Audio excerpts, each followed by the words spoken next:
Hello, welcome to Midday Live on TV3. My name is Noble Crosby, and this afternoon, one person confirmed dead in Abuabo during a fire festival.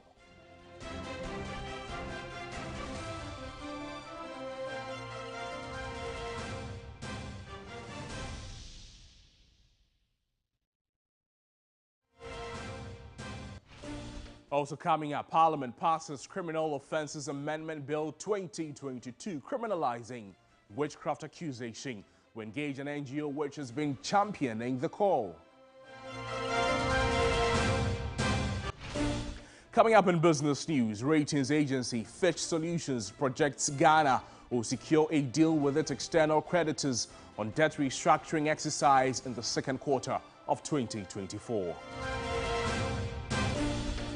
Plus some international news this afternoon as Niger's new ruling junta bans all public demonstrations after supporters of the coup set fire to ousted president's party headquarters.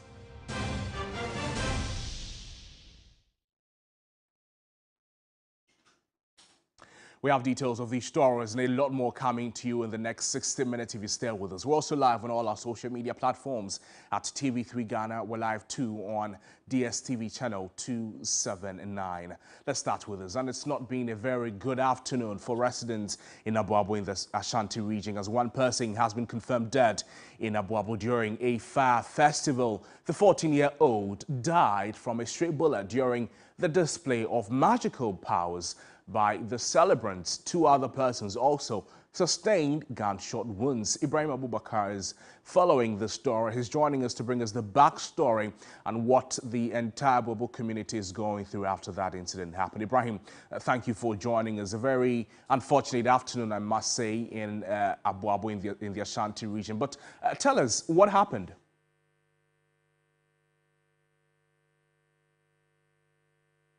Ibrahim, if you could unmute your microphone, I would greatly appreciate it.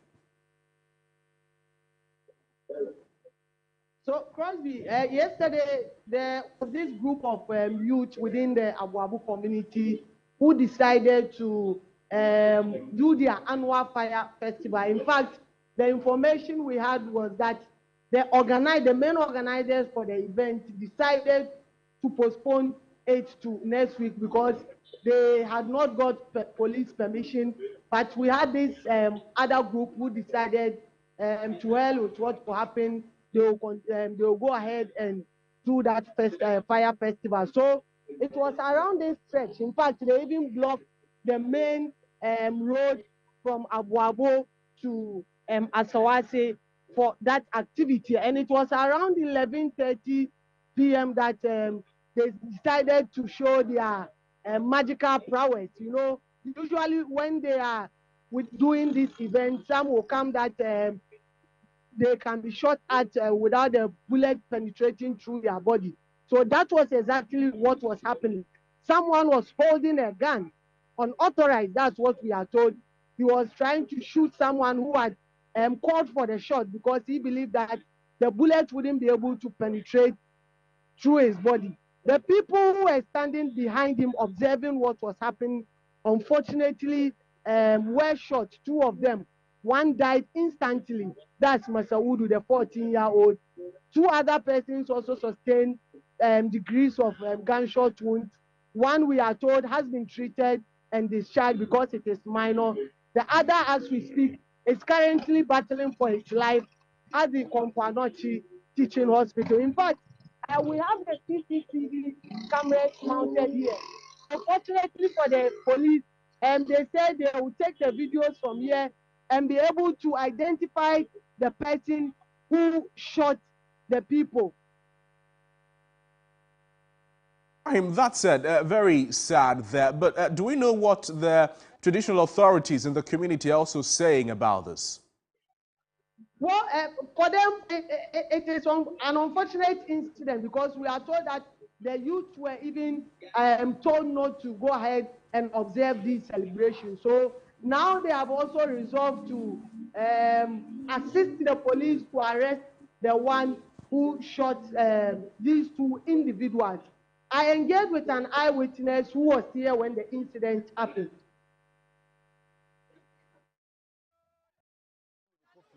around 11:56. Let me just share Okada there, Abama there, coffee. Let me now know say almost a move as here, Omoya going, move as here. But if you want a mobile into Okada, do I want to miss San because any pardon, this is why they was into what I'm saying. I mean, train, oh, come Korea and some my head and my coffee. No one else say, I'm off for back. No, if I see one another way, people, they say, once a 10, once Obi, I will do a Casano. What do you do? Also, Obi, I will do here. When I say, Utu, on the team, the one and the anchor, essence on the other, what they mean. Into my dear. And you have one over there, a 2 and at the end of the day. Oh, my, I go through Hannah and Kupaka. I had an extra every 2. But I went through Hannah, say, Omubi, Omubia, we are also quite on the table friend. Because of Mubiana and Mubia, and also the Odyssey, so I tell, and to follow back, and then put me in the head, Abubane, cow. So that's an eyewitness narrating to my colleague Ibrahim Abubakar, who translate what the eyewitness said. He was speaking in a can. So Ibrahim, he sought to explain how that happened. Break it down for us in English. So briefly, he said yesterday the celebration was happening just around this. In fact, he was even passing by, but because he was in a tricycle and the road had been blocked, he couldn't access the road. So he had to come down, observe what was happening. Okay. Just when he was observing, someone came and said someone was holding a single barrel rifle, right, and someone was calling for a shot. So he shot him, and unfortunately, two people were behind him, and they were the ones who rather sustained the gunshot injuries. One died on the spot, and the other, who was critically also injured, was rushed to the Kompanoti teaching hospital. But just when the shooting happened, the one holding the gun left the scene. Ibrahim, thank you so much. Ibrahim Abubakar joined us from the Ashanti region, bringing us updates on the death of a teenager at Abuabo after a display of some magical circumstances in the community to celebrate a certain fire festival. We'll be bringing you details of that story in a subsequent bulletins. But let's move on to the central region now, where the Disado College student seen in a viral video assaulting his colleague has appeared in court today, July 28, 2023. The main suspect, said to be a final year student, is expected to be formally charged. He was arrested and cautioned by the police and subsequently released to the school authorities. Thomas Khan is the Central Regional correspondent. Thomas, pleasure talking to you. In the Central Region, we understand the accused person was in court today. If you were there, talk to us about what happened. Yeah, so the accused person, together with the victim, were seen in court today. We are told that because they were juveniles, the case had to be heard in the private chamber of the judge. So this was not heard in an open court, and we are not allowed inside there. But from the information that we've gathered, is that the case has been adjourned to 2nd of August, and because the court did not have a full panel to hear the case. I'm told that there were supposed to be about 3 panel members to sit on the case, but unfortunately, it was just one person who was present in court to hear the case. So that is why it's been adjourned. And again, we do know that the 2 people involved, that is the accused and the victim, are both juveniles and they are final year students. And then from what we are gathering, the court granted a bail or adjourn the case because the juvenile, the one involved, the one who is accused, is an underage or somebody who is a juvenile. So that has also been granted by the court. Okay. So that they will come here again on 2nd of August. So Thomas, you saw them when they appeared in court today. What was their demeanor and their posturing like? Well, it was kind of something that looked like a sad mood, and then I saw the victim, for instance, who had 2 relatives coming to court to accompany them, and that we tried to get a word or two from them, but they said they were not ready to speak to the media, and they feel that they are juveniles. So we should just respect that and give them that kind of respect as juveniles. But again, like you asked, both of them looked very down. But according to the lawyer for the accused person who was in court, he came with a lawyer. And he thinks that maybe if there's anything the court has to do, Right. he will just respect what the court will say. Thank you. Thomas Khan is a Central Regional correspondent to bring us updates on the happenings in the Central Region concerning the assault of a junior at Disado College. Now, back here in the capital, Accra, Parliament has passed the Criminal Offences Amendment Bill 2022, which forbids the criminalizes witchcraft. The purpose of the private members' bill is to amend the Criminal Offences Act of 1960, Act 29, to make it illegal for anybody to practice as a witch doctor or a witch finder. Additionally, it will outlaw the declaring, accusing, naming, or labeling someone else as a witch, as well as other associated activities. Thereof shall not be taken until at least 24 hours have elapsed. The motion for the third reading of the Criminal Offences Amendment Bill 2022 may be moved today. I so move. Any seconder? Mr. Speaker, I beg to second the motion. Procedural motion moved and seconded. Those in favor say aye. Those against say no. The ayes have it. The motion is carried. We go to item 33.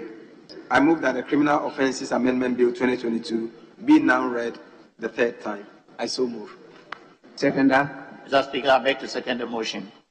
Motion for the Criminal Offences Amendment Bill to be read the third time. Moved and seconded. Those in favor say aye. Those against say no.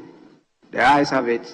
An act to amend the Criminal Offences Act 1960, Act 29, to prohibit the practice by any person as a witch doctor or a witch finder, to proscribe the declaration, accusation, naming, or labeling of another person as a witch, and for related matters. Criminal Offences Amendment Bill 2022 is read the third time and passed.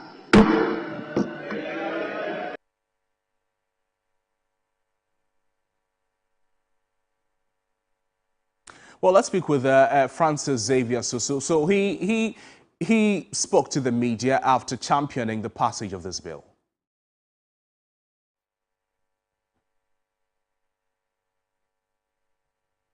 I cannot hide my joy now. So the reason is that for all the 539 persons who are locked up in witch camps across the country, they are looking forward to us to take some decisive step to dealing with this situation. This problem has lived with us for over 100 years. We've been struggling as to how to deal with it. And to the extent that this 8th Parliament has found it needful to pass this bill into law, for me, it's definitely going to bring about a very serious mind shift. It's going to correct a lot of ills in our society. And I am confident that we are just building a better society for ourselves. The law simply says that henceforth, nobody can practice as a witch doctor or a witch finder. And it will be also unlawful to accuse another person of witchcraft. And if you are a community leader who supervises either the labeling of another person as a witch, or beating of the person, or lynching the person, as we have always been seeing, all of you will be in breach of this law. Any form of leadership at all that you hold, once you supervise or you are seen as actually participating in labeling another person as a witch, especially for the purpose of being harmed, as we have seen most of the time, we are going to be infringing this law. By the passing of this law also, it means that all witch camps stand proscribed. In other words, they are all illegal. And the law also requires that within a period, the Minister for Gender, Children and Social Protection will take steps to reintegrate people who are being held in various camps. So the Member of Parliament for Medina, Francis Susu, is a co-sponsor of the bill there. Let's speak with Professor John Azuma, who is the founding executive director of the Sane Institute. Now, this organization, among others, it has championed this call for years. Prof, thank you for joining us. The bill has been passed, and you must be pleased, are you not? I am more than pleased. I am elated. I am the happiest Ghanaian since last night. And I want to thank Parliament for passing this bill.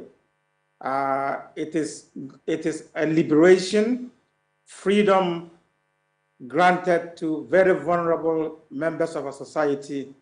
But it has also, this law is going to really help restore Ghana's image as a nation amongst the civilized world in the 21st century. We are the only country in the world to have witch camps. And that was a huge stain on our nation. And I'm so glad that Parliament took this step and came up with this historic bill yesterday. I am most grateful to Honorable Frank Xavier and his team. Right. We know these practices are cultural, and a few prominent ones only come to the limelight due to social media and traditional media. The real work is just beginning, don't you agree? Absolutely. The bill provides a tool. We have formed a coalition against witchcraft accusation called COWA. It's made up of civil society organizations, and we are coordinating that from the Sane Institute. This is something that we have put together to work as a team, as a coalition. When the bill is passed, as it is now, into law, we are now waiting for the president to accent his signature, and then we kick off with the real work. And the real work is to use the bill as a tool of education to the general Ghanaian population on the dangers of this deadly superstition, but also to use the bill to reintegrate the women who are in the camps so that they can go back to their homes, to their families, where they properly belong, and they have been driven out for years to live in this squalor and to live in very appalling conditions and in exploitative conditions. So the work has only just begun. So we know that issues concerning this nature are very cultural, and they are into, if you like, the fibers of the residents of the various communities. How long will it take to reorient the minds of communities that wholeheartedly believed in such accusations and were acting in line like that? Yeah, we are not underestimating the task ahead of us. Right. This is deeply embedded in culture, in religion, in beliefs, and we know what we have set ourselves up for. But we know that Ghana and many other nations have had to face these kinds of beliefs in the past, and we know that over time we will win, because the younger generation are not going to be thinking the same as the present older generation. And so it's a generational thing. But we know that with the law coming into effect, that alone is going to be a deterrent. Even people who think about it will be deterred. Right. The police now have a tool. The security now have a tool to arrest and charge people for accusation, which didn't exist. You have to go to a next step to attack someone physically to be charged. Now they have a tool that they can charge people for accusing someone of being a witch. And that will serve as a deterrent. Prof. Azuma, thank you so much for joining us. Let's stay on issues from Parliament. And the Minister for Finance, Kenneth Friata, is expected to have an engagement with members of Parliament ahead of the presentation of the mid-year budget review next week. Komla Kluchi, a parliamentary correspondent, is joining us for some updates in the House of Legislature. Komla, thanks for joining us. What more is happening in Parliament today?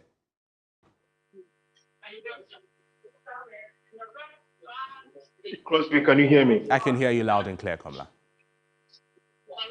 Okay, so the finance minister is yet to meet the MPs in what's supposed to be, if you like, a closed door meeting for them to deal with some housekeeping matters. Normally, before the presentation of the budget or the media review, the finance minister meets with the MPs, and then they are able to trash out a lot of things. Man, you will recall there were concerns about the delay in the finance minister releasing funds on the District Assembly Common Fund, which is in excess of up to like 2018. That is yet to be done. And there are other releases that the finance minister is yet to give. All these issues, are supposed to be addressed before the finance minister would come to the House on Monday to present the media review. Now, that media review has been confirmed just a short while ago from the business statement again that has been read, and it is expected to not to come in the form of a motion. And so by so doing, what it means is that the finance minister is only coming to make a statement. Now, if he makes that statement, what it means is that, the MPs will have very limited time to actually debate it. The House is rising on the 3rd of August, which is on Thursday, and so there's a need for them to do. But currently on the floor, what is happening is that after the business statement was read, there are concerns coming from members of the trade committee, especially the chairman of the trade and then the tourism committee, concerns about the fact that there's been referrals to the finance committee on tax exemptions for some businesses, which is delayed for over 2 years. Right. Yesterday, we spoke about an urgent question that KTM filed to the chairman of the finance committee. The programming for the ensuing week, which is the 9th week next week, it has also not been captured, and it does appear that this is angering the members of the trade and then the tourism committee. Their appeal to the chairman is that it should be included, or else some of the businesses who are coming to the country on the agreement that they'll be giving tax exemptions, and they have had their containers locked up at the port for over 2 years. A lot of them, this would disincentivize them, and that a lot could, as a result of this, fold and then go back to their home countries, which in one way or the other may be affecting the Ghanaian economy. Kamala, thank you. We'll get back to you for updates on the happenings in Parliament in the subsequent bulletins here on TV3, mainly on the 7 o'clock main bulletin News 360. Now, an Accra High Court has set the ruling on contempt case against the Trade and Industry Minister Kobna Tahir Hammond. Lawyers for the Member of Parliament, James Jachi Kwesing, won the court to cite his colleague legislator for contempt after he stated in an interview that Mr. Kwesing may as well leave Parliament after comparing his case to a former MP, Adamu Sakande. Now, the Adansi Asuka MP, who was absent in court on Friday, July 28, but was represented by his counsel, has been asked by the court presided over by Justice Mary Mami Ekweyanzu to justify his comments by August 31.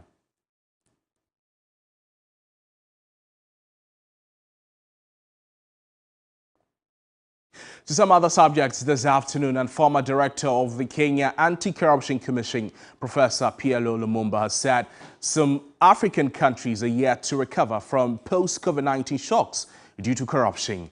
In an exclusive interview with TV3's William Evans, Professor Lumumba also intimated that corruption is becoming a venture where people are beginning to see as a business. Now, you have been very consistent when it comes to your fight against corruption. From your own lenses, is Africa winning the war?